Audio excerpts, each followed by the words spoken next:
The Adventures of Sherlock Holmes by Sir Arthur Conan Doyle. Adventure number 7.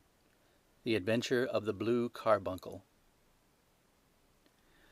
I had called upon my friend, Sherlock Holmes, upon the second morning after Christmas, with the intention of wishing him the compliments of the season. He was lounging upon the sofa in a purple dressing-gown, a pipe-rack within his reach upon the right, and a pile of crumpled morning papers, evidently newly studied, near at hand. Beside the couch was a wooden chair, and on the angle of the back hung a very seedy and disreputable hard felt hat, much the worse for wear, and cracked in several places. A lens and a forceps lying upon the seat of the chair suggested that the hat had been suspended in this manner for the purpose of examination. "You are engaged," said I. "Perhaps I interrupt you." "Not at all. I'm glad to have a friend with whom I can discuss my results. The matter is a perfectly trivial one." He jerked his thumb in the direction of the old hat. "But there are points in connection with it which are not entirely devoid of interest, and even of instruction." I seated myself in his armchair and warmed my hands before his crackling fire, for a sharp frost had set in, and the windows were thick with the ice crystals. "I suppose," I remarked, "that, homely as it looks, this thing has some deadly story linked on to it, that it is the clue which will guide you in the solution of some mystery and the punishment of some crime." No crime," said Sherlock Holmes, laughing. "Only one of those whimsical little incidents which will happen when you have 4,000,000 human beings all jostling each other within the space of a few square miles.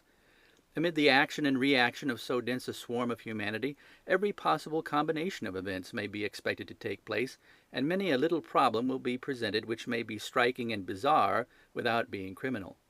We have already had experience of such." "So much so," I remarked, "that of the last 6 cases which I have added to my notes, 3 have been entirely free of any legal crime." "Precisely. You allude to my attempt to recover the Irene Adler papers, to the singular case of Miss Mary Sutherland, and to the adventure of the man with the twisted lip. Well, I have no doubt that this small matter will fall into the same innocent category. You know Peterson, the commissionaire?" "Yes." "It is to him that this trophy belongs." "It is his hat." No, he found it. Its owner is unknown. I beg that you will look upon it not as a battered billycock, but as an intellectual problem. And first, as to how it came here. It arrived upon Christmas morning, in company with a good fat goose, which is, I have no doubt, roasting at this moment in front of Peterson's fire. The facts are these. About 4 o'clock on Christmas morning, Peterson, who, as you know, is a very honest fellow, was returning from some small jollification, and was making his way homeward down Tottenham Court Road. In front of him he saw, in the gaslight, a tallish man walking with a slight stagger and carrying a white goose slung over his shoulder. As he reached the corner of Goodge Street, a row broke out between this stranger and a little knot of roughs. One of the latter knocked off the man's hat, on which he raised his stick to defend himself, and swinging it over his head, smashed the shop window behind him. Peterson had rushed forward to protect the stranger from his assailants, but the man, shocked at having broken the window and seeing an official-looking person in uniform rushing towards him, dropped his goose, took to his heels, and vanished amid the labyrinth of small streets which lie at the back of Tottenham Court Road. The roughs had also fled at the appearance of Peterson, so that he was left in possession of the field of battle, and also of the spoils of victory, in the shape of this battered hat and a most unimpeachable Christmas goose. Which surely he restored to their owner. My dear fellow, there lies the problem. It is true that "For Mrs. Henry Baker" was printed upon a small card which had been tied to the bird's left leg, and it is also true that the initials H.B. are legible upon the lining of this hat. But as there are some thousands of Bakers and some hundreds of Henry Bakers in this city of ours, it's not easy to restore lost property to any one of them. What then did Peterson do? He brought round both hat and goose to me on Christmas morning, knowing that even the smallest problems are of interest to me. The goose we retained until this morning, when there were signs that, in spite of the slight frost, it would be well that it should be eaten without unnecessary delay. Its finder has carried it off, therefore, to fulfill the ultimate destiny of a goose, while I continue to retain the hat of the unknown gentleman who lost his Christmas dinner. Did he not advertise? No. Then what clue could you have as to his identity? Only as much as we can deduce. From his hat? Precisely. But you're joking. What can you gather from this old battered felt? Here is my lens. You know my methods. What can you gather yourself as to the individuality of the man who has worn this article?" I took the tattered object in my hands and turned it over rather ruefully. It was a very ordinary black hat of the usual round shape, hard and much the worse for wear. The lining had been of red silk, but was a good deal discoloured. There was no maker's name, but as Holmes had remarked, the initials H.B. were scrawled upon one side. It was pierced in the brim for a hat securer, but the elastic was missing. For the rest, it was cracked, exceedingly dusty, and spotted in several places, although there seemed to have been some attempt to hide the discoloured patches by smearing them with ink. "I can see nothing," said I, handing it back to my friend. "On the contrary, Watson, you can see everything. You fail, however, to reason from what you see. You are too timid in drawing your inferences." "Then pray tell me what it is that you can infer from this hat." He picked it up and gazed at it in the peculiar introspective fashion which was characteristic of him. "It is perhaps less suggestive than it might have been," he remarked. "And yet there are a few inferences which are very distinct, and a few others which represent at least a small balance of probability. That the man was highly intellectual is of course obvious upon the face of it, and also that he was fairly well to do within the last 3 years, although he has now fallen upon evil days. He had foresight, but has less now than formerly, pointing to a moral retrogression, which when taken with the decline of his fortune seems to indicate some evil influence, probably drink, at work upon him. This may account also for the obvious fact that his wife has ceased to love him." "My dear Holmes!" "He has, however, retained some degree of self-respect," he continued, disregarding my remonstrance. "He is a man who leads a sedentary life, goes out little, is out of training entirely, is middle-aged, has grizzled hair which he has had cut within the last few days, and which he anoints with lime cream. These are the more patent facts which may be deduced from his hat. Also, by the way, that it is extremely improbable that he has had gas laid on in his house." "You're certainly joking, Holmes." "Not in the least. Is it possible that even now, when I gave you these results, you are unable to see how they are attained?" "I have no doubt that I am very stupid, but I must confess that I am unable to follow you. For example, how did you deduce that this man was intellectual?" For answer, Holmes clapped the hat upon his head. It came right over the forehead and settled upon the bridge of his nose. "It is a question of cubic capacity," said he. "A man with so large a brain must have something in it."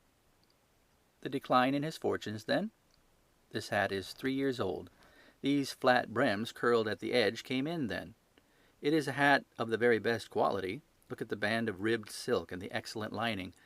If this man could afford to buy so expensive a hat 3 years ago, and has had no hat since, then he has assuredly gone down in the world." "Well, that is clear enough, certainly. But how about the foresight and the moral retrogression?" Sherlock Holmes laughed. "Here is the foresight," said he, putting his finger upon the little disc and loop of the hat securer. "They are never sold upon hats. If this man ordered one, it is a sign of a certain amount of foresight, since he went out of his way to take this precaution against the wind.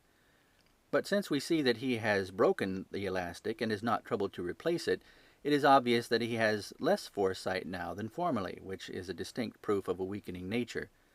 On the other hand, he has endeavoured to conceal some of these stains upon the felt by daubing them with ink, which is a sign that he has not entirely lost his self-respect." "Your reasoning is certainly plausible." "The further points, that he is middle-aged, that his hair is grizzled, that it has been recently cut, and that he uses lime cream, are all to be gathered from a close examination of the lower part of the lining. The lens discloses a large number of hair ends, clean cut by the scissors of the barber. They all appear to be adhesive, and there is a distinct odour of lime cream. This dust, as you will observe, is not the gritty grey dust of the street, but the fluffy brown dust of the house, showing that it has been hung up indoors most of the time, while the marks of moisture upon the inside are proof positive that the wearer perspired very freely, and could therefore hardly be in the best of training." "But his wife, you said that she had ceased to love him." "This hat has not been brushed for weeks. When I see you, my dear Watson, with a week's accumulation of dust upon your hat, and when your wife allows you to go out in such a state, I shall fear that you also have been unfortunate enough to lose your wife's affection." But he might be a bachelor. Nay, he was bringing home the goose as a peace offering to his wife. Remember the card upon the bird's leg? You have an answer for everything. But how on earth do you deduce that the gas is not laid on in his house?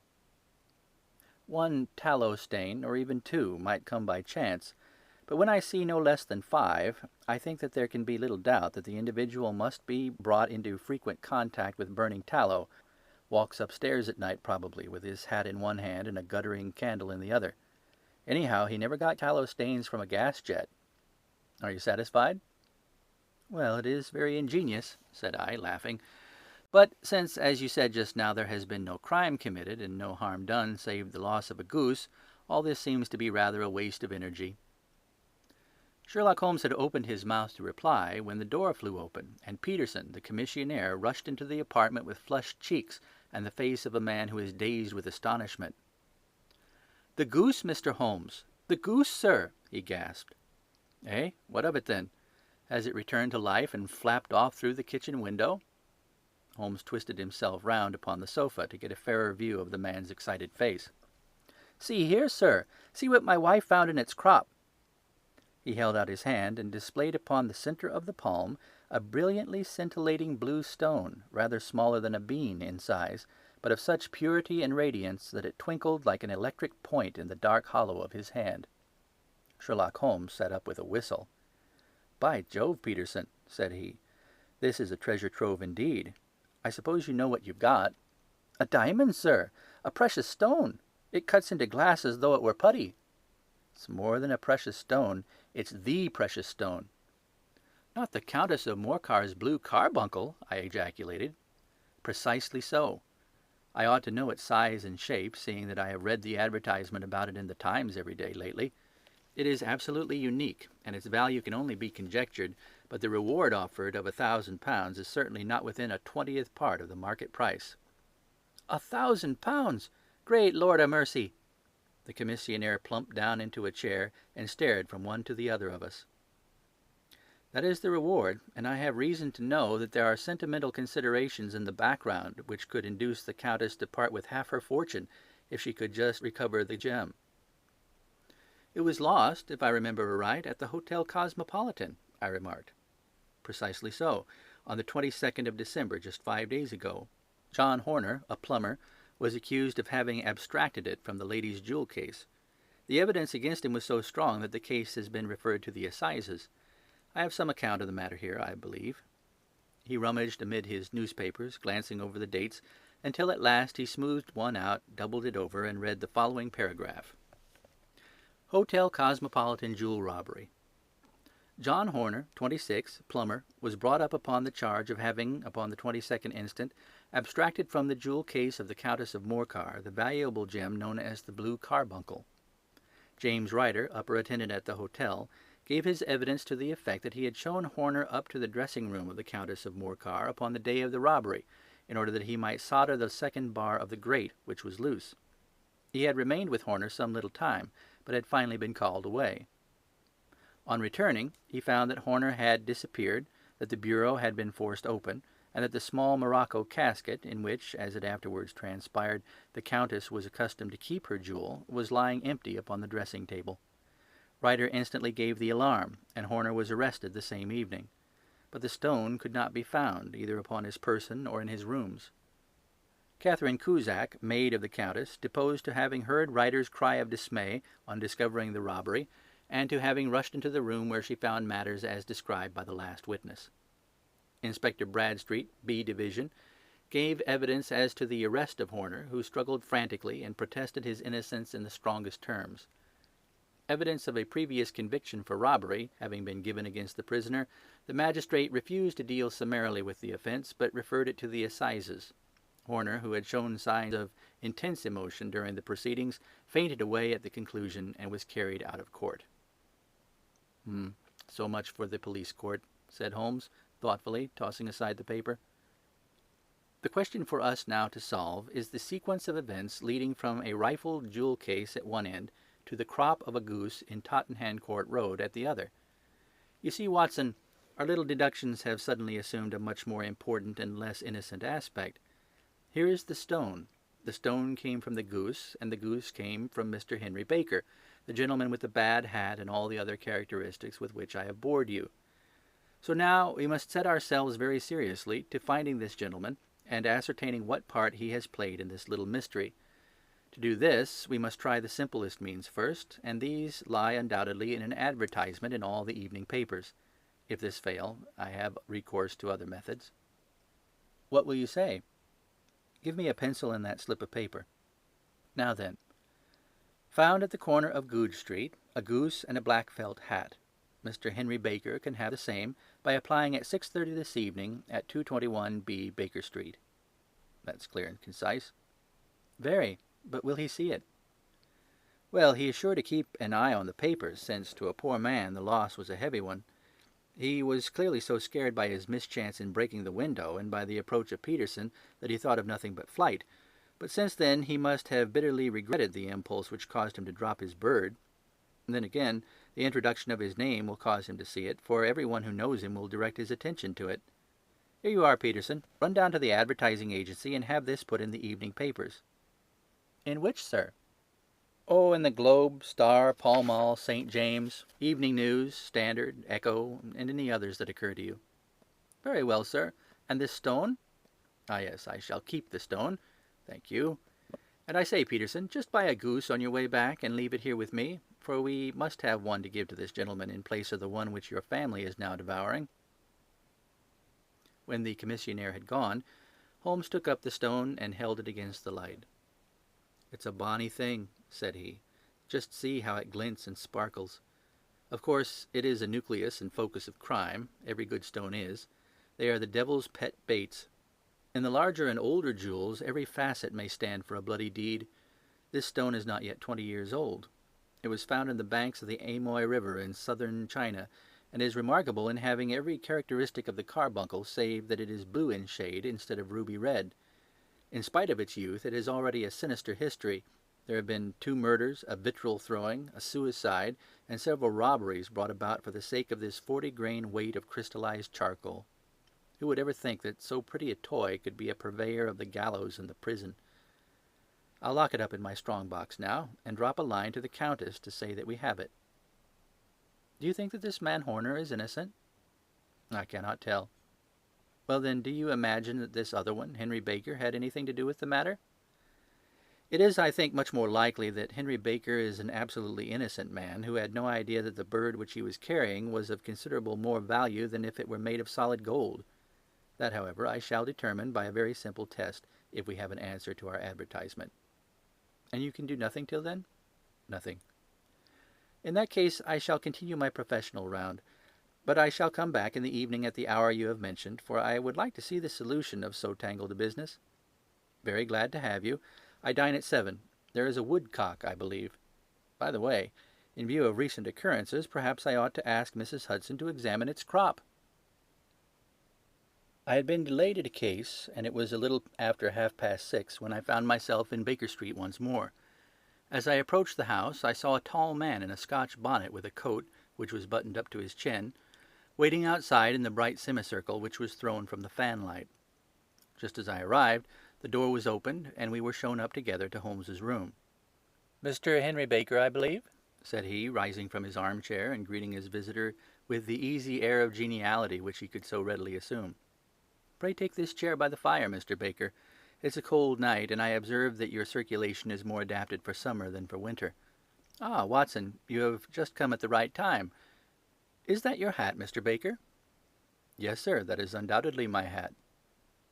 He was a large man, with rounded shoulders, a massive head, and a broad, intelligent face, sloping down to a pointed beard of grizzled brown.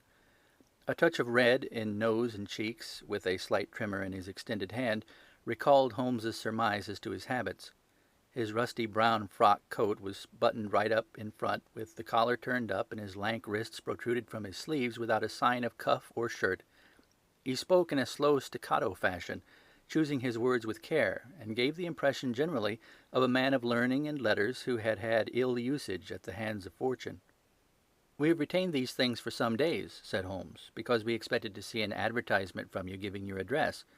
I am at a loss to know now why you did not advertise." Our visitor gave a rather shamefaced laugh. "Shillings have not been so plentiful with me as they once were," he remarked. "I had no doubt that the gang of roughs who assaulted me had carried off both my hat and the bird. I did not care to spend more money in a hopeless attempt to recover them." "Very naturally. By the way, about the bird, we were compelled to eat it." "To eat it?" Our visitor half rose from his chair in his excitement. "Yes, it would have been no use to anyone had we not done so. But I presume that this other goose upon the sideboard, which is about the same weight and perfectly fresh, will answer your purpose equally well?"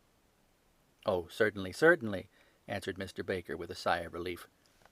"Of course, we still have the feathers, legs, crop, and so on of your own bird, so if you wish—" The man burst into a hearty laugh. "They might be useful to me as relics of my adventure," said he, "but beyond that I can hardly see what use the dejecta membra of my late acquaintance are going to be to me. No, sir, I think that, with your permission, I will confine my attentions to the excellent bird which I perceive upon the sideboard." Sherlock Holmes glanced sharply across at me, with a slight shrug of his shoulders. "There is your hat, then, and there your bird," said he. "By the way, would it bore you to tell me where you got the other one from? I am somewhat of a fowl fancier, and I have seldom seen a better grown goose." "Certainly, sir," said Baker, who had risen and tucked his newly gained property under his arm. "There are a few of us who frequent the Alpha Inn near the museum. We are to be found in the museum itself during the day, you understand.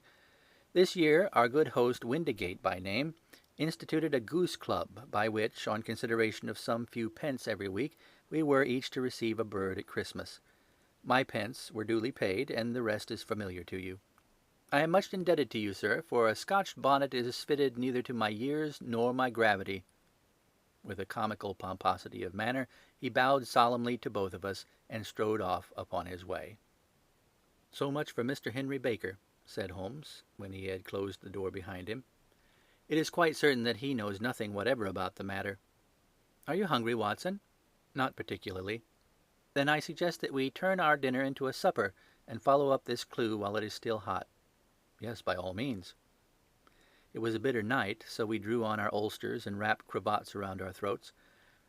Outside, the stars were shining coldly in a cloudless sky, and the breath of the passers-by blew out into smoke like so many pistol shots.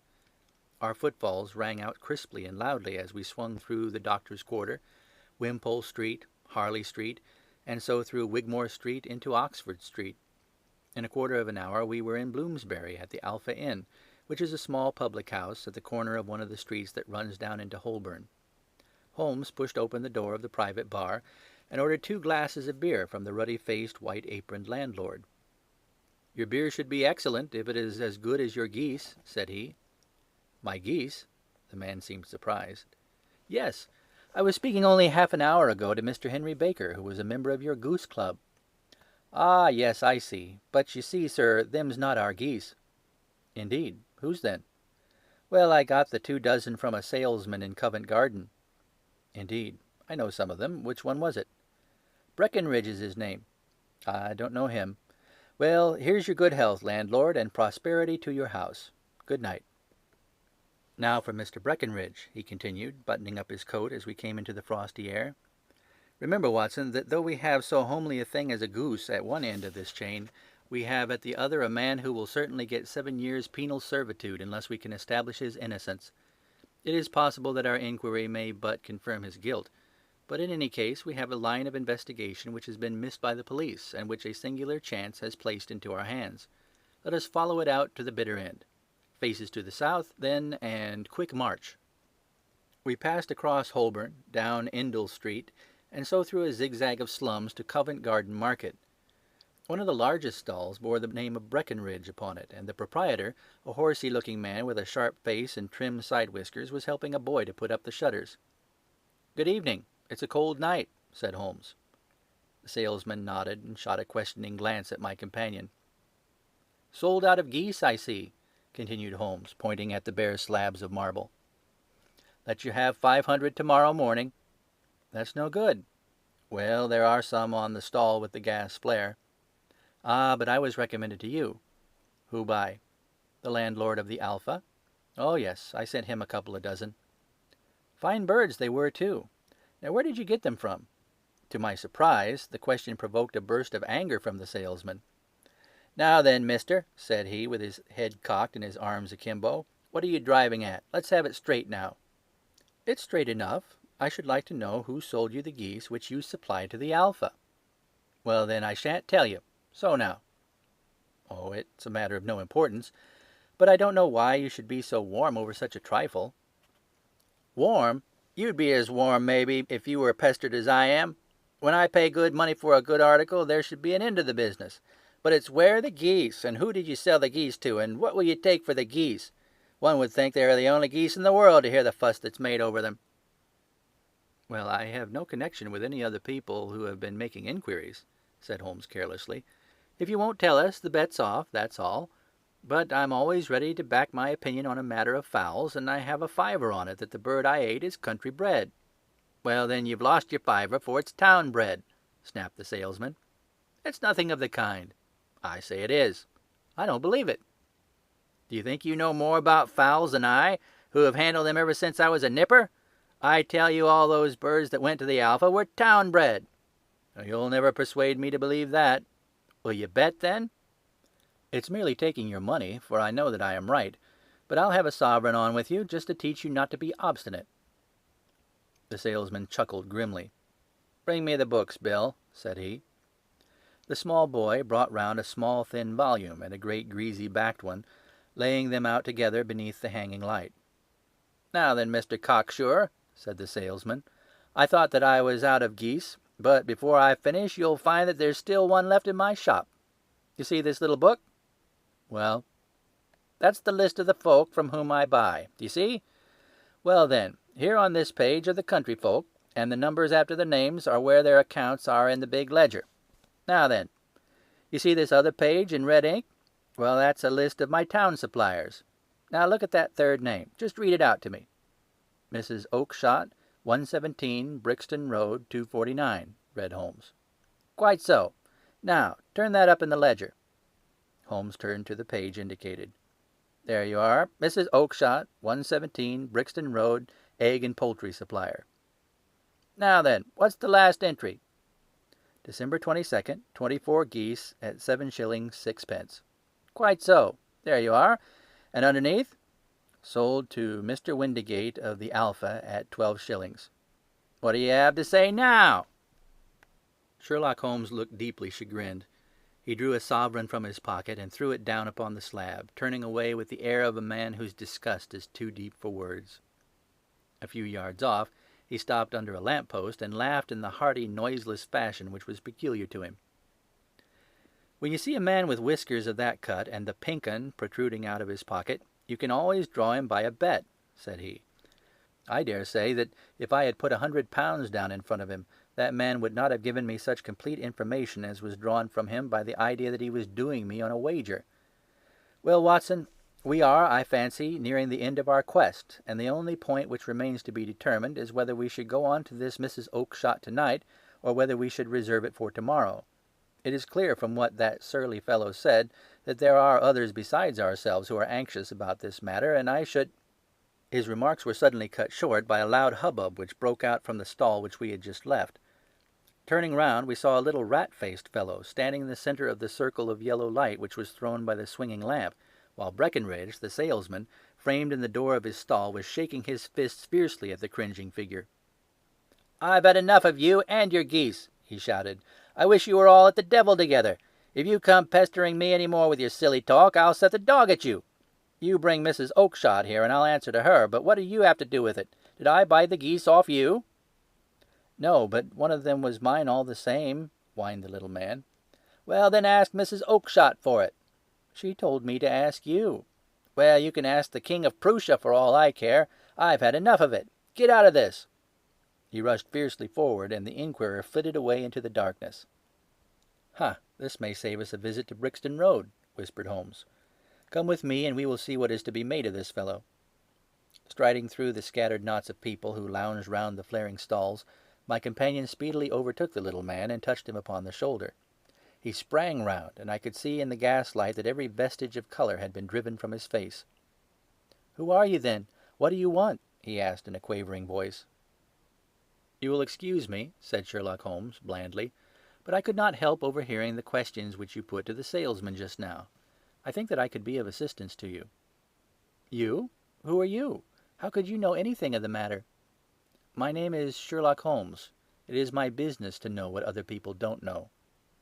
"But you can know nothing of this." "Excuse me, I know everything of it. You are endeavouring to trace some geese which were sold by Mrs. Oakshott of Brixton Road to a salesman named Breckenridge, by him in turn to Mr. Windigate of the Alpha, and by him to his club, of which Mr. Henry Baker is a member." "Oh, sir, you are the very man whom I have longed to meet," cried the little fellow, with outstretched arms and quivering fingers. "I can hardly explain to you how interested I am in this matter." Sherlock Holmes hailed a four-wheeler which was passing. "In that case, we had better discuss it in a cosy room rather than in this wind-swept market-place," said he. "But pray tell me, before we go further, who is it that I have the pleasure of assisting?" The man hesitated for an instant. "My name is John Robinson," he answered, with a sidelong glance. "No, no, the real name," said Holmes sweetly. "It is always awkward doing business with an alias." A flush sprang to the white cheeks of the stranger. "Well, then," said he, "my real name is James Ryder." "Precisely so. Head attendant of the Hotel Cosmopolitan. Pray step into the cab, and I shall soon be able to tell you everything which you would wish to know." The little man stood glancing from one to the other of us with half-frightened, half-hopeful eyes, as one who is not sure whether he is on the verge of a windfall or a catastrophe. Then he stepped into the cab, and in half an hour we were back in the sitting-room at Baker Street. Nothing had been said during our drive, but the high, thin breathing of our new companion and the claspings and unclaspings of his hands spoke of the nervous tension within him. "Here we are," said Holmes cheerily, as we filed into the room. "The fire looks very seasonable in this weather. You look cold, Mr. Ryder. Pray take the basket chair. I will just put on my slippers before we settle this little matter of yours. Now then, you want to know what became of those geese?" "Yes, sir." "Or rather, I fancy, of that goose. It was one bird, I imagine, in which you were interested, white, with a black bar across the tail." Ryder quivered with emotion. "Oh, sir," he cried, "can you tell me where it went to?" "It came here." "Here?" "Yes, and a most remarkable bird it proved. I don't wonder that you should take an interest in it. It laid an egg after it was dead, the bonniest, brightest little blue egg that ever was seen. I have it here in my museum." Our visitor staggered to his feet and clutched the mantelpiece with his right hand. Holmes unlocked his strong-box and held up the blue carbuncle, which shone out like a star with a cold, brilliant, many-pointed radiance. Ryder stood glaring with a drawn face, uncertain whether to claim or to disown it. "The game's up, Ryder," said Holmes quietly. "Hold up, man, or you'll be into the fire. Give him an arm back into his chair, Watson. He's not got blood enough to go in for felony with impunity. Give him a dash of brandy. So. Now he looks a little more human. What a shrimp it is, to be sure." For a moment he had staggered and nearly fallen, but the brandy brought a tinge of color into his cheeks, and he sat staring with frightened eyes at his accuser. "I have almost every link in my hands, and all the proofs which I could possibly need, so there is little which you need tell me. Still, that little may as well be cleared up to make your case complete. You had heard, Ryder, of this blue stone of the Countess of Morcar's?" "It was Catherine Cusack who told me of it," said he in a crackling voice. "I see, her ladyship's waiting-maid. Well, the temptation of sudden wealth so easily acquired was too much for you, as it has been for better men before you. But you were not very scrupulous in the means you used. It seems to me, Ryder, that there is the making of a very pretty villain in you. You knew that this man Horner, the plumber, had been concerned in some such matter before, and that suspicion would rest more readily upon him. What did you do then? You made some small job in my lady's room, you and your confederate Cusack, and you managed that he should be the man sent for. And then, when he had left, you rifled the jewel case, raised the alarm, and had this unfortunate man arrested. You then—" Ryder threw himself down suddenly upon the rug and clutched at my companion's knees. "For God's sake, have mercy!" he shrieked. "Think of my father, of my mother. It would break their hearts. I never went wrong before. I never will again. I swear it. I swear it on a Bible. Oh, don't bring it into court. For Christ's sake, don't." "Get back into your chair," said Holmes sternly. It is very well to cringe and crawl now, but you thought little enough of this poor Horner in the dock for a crime of which he knew nothing. I will fly, Mr. Holmes. I will leave the country, sir. Then the charge against him will break down. We will talk about that. And now let us hear a true account of the next act. How came the stone into the goose, and how came the goose into the open market? Tell us the truth, for there lies your only hope and safety. Ryder passed his tongue over his parched lips. I will tell you it just as it happened, sir, said he. When Horner had been arrested, it seemed to me that it would be best for me to get away with the stone at once, for I did not know at what moment the police might not take it into their heads to search me and my room. There was no place about the hotel where it would be safe. I made out as if on some commission, and I made for my sister's house. She had married a man named Oakshott, and lived in Brixton Road, where she fattened fowls for the market. All the way there every man I met seemed to me to be a policeman or a detective, and for all that it was a cold night, the sweat was pouring down my face before I came to the Brixton Road. My sister asked me what was the matter, and why I was so pale, but I told her that I had been upset by the jewel robbery at the hotel. Then I went back into the backyard and smoked a pipe and wondered what would be the best to do. I had a friend once, called Maudsley, who went to the bad and had just been serving his time in Pentonville. One day he had met me and fell into talk about the way of thieves and how they could get rid of what they stole. I knew that he would be true to me, for I knew one or two things about him, so I made up my mind to go right on to Kilburn, where he lived, and take him into my confidence. He would show me how to turn the stone into money, but how to get to him in safety. I thought of the agonies I had gone through in coming from the hotel. I might at any moment be seized and searched, and there would be the stone in my waistcoat pocket. I was leaning against the wall at the time, and looking at the geese which were waddling about round my feet, and suddenly an idea came into my head which showed me how I could beat the best detective that ever lived. My sister had told me some weeks before that I might have the pick of her geese for a Christmas present, and I knew that she was always as good as her word. I could take my goose now, and in it I would carry my stone to Kilburn. There was a little shed in the yard, and behind this I drove one of the birds, a fine big one, white with a barred tail. I caught it, and prizing its bill open, I thrust the stone down its throat as far as my finger could reach. The bird gave a gulp, and I felt the stone pass along its gullet and down into its crop. But the creature flapped and struggled, and out came my sister to know what was the matter. As I turned to speak to her, the brute broke loose and fluttered off among the others. "Whatever were you doing with that bird, Jim?" says she. "Well," said I, "you said you'd give me one for Christmas, and I was feeling which was the fattest." "Oh," says she, "we've set yours aside for you. Jem's bird, we call it. It's the big white one over yonder.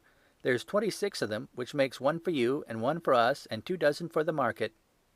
"Thank you, Maggie," says I, "but if it's all the same to you, I'd rather have that one I was handling just now." "The other is a good 3 pounds heavier," said she, "and we fattened it expressly for you." "Never mind, I'll have the other, and I'll take it now," said I. "Oh, just as you like," said she, a little huffed. "Which is it you want, then?" "That white one, with the barred tail right in the middle of the flock." "Oh, very well. Kill it and take it with you." Well, I did what she had said, Mr. Holmes, and I carried the bird all the way to Kilburn. I told my pal what I had done, for he was a man that it was easy to tell a thing like that to. He laughed until he choked, and we got a knife and opened the goose. My heart turned to water, for there was no sign of the stone, and I knew that some terrible mistake had occurred. I left the bird, rushed back to my sister's, and hurried into the backyard. There was not a bird to be seen there. "Where are they all, Maggie?" I cried. "Gone to the dealers, Jem." "Which dealers?" "Breckenridge, of Covent Garden." "But was there another with a barred tail?" I asked, "the same as the one I chose?" "Yes, Jim, there were 2 barred-tailed ones, and I could never tell them apart." Well, then, of course, I saw it all, and I ran off as hard as my feet would carry me to this man Breckenridge. But he had sold the lot at once, and not one word would he tell me as to where they had gone. You heard him yourselves tonight. Well, he has always answered me like that. My sister thinks that I'm going mad. Sometimes I think that I am myself. And now I am myself a branded thief, without ever having touched the wealth for which I sold my character. God help me! God help me!" He burst into convulsive sobbing, with his face buried in his hands. There was a long silence, broken only by his heavy breathing and by the measured tapping of Sherlock Holmes's fingertips upon the edge of the table. Then my friend rose and threw open the door. "Get out," said he. "What, sir?" "Oh, heaven bless you! No more words. Get out." And no more words were needed. There was a rush, a clatter upon the stairs, the bang of a door, and the crisp rattle of running footfalls from the street. "After all, Watson," said Holmes, reaching up his hand for his clay pipe, "I am not retained by the police to supply their deficiencies. If Horner were in danger it would be another thing, but this fellow will not appear against him, and the case must collapse. I suppose that I am commuting a felony, but it is just possible that I am saving a soul. This fellow will not go wrong again. He is too terribly frightened. Send him to gaol now, and you make him a gaol bird for life. Besides, it's the season of forgiveness. Chance has put in our way a most singular and whimsical problem, and its solution is its own reward. If you will have the goodness to touch the bell, Doctor, we will begin another investigation, in which also a bird will be the chief feature." End of The Adventure of the Blue Carbuncle.